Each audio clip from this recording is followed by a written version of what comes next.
Ada. Susun dulu. Dah ni nanti biar. Betul ke sini awak nampak? Ni Aidil.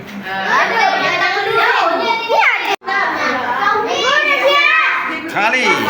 Ada siap biarlah kejap cikgu gamkan. Tadi kata Rehan. kau tak kerti nak tengok.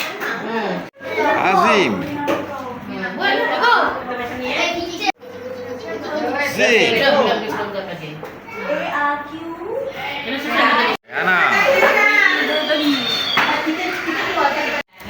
Tri. Farisha. Fadila. Kenapa je? Kenapa? Jangan cakap saya buat balik. Untuk awak, buka dia. Buka dia. Ni apa nama dia ni? Ni ulai hai ke? Siapa yang dah lama? Siapa yang dah kering? Siapa yang dah kering sini? Bisa cak. Buka elok-elok. Terabur hilang nanti.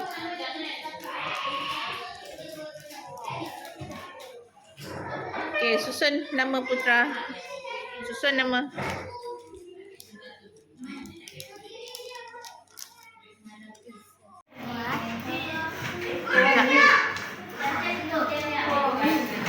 Tak.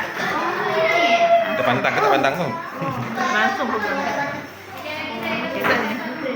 Letak je dulu. Okey, kita sudah mana? Mana A? Tak ni. M. Okey, letak gambar. Farizan.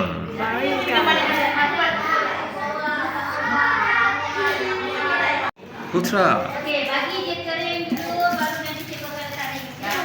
Atul. Tak nak makan buang. Buang, tak nak makan buang. Adam. Adam.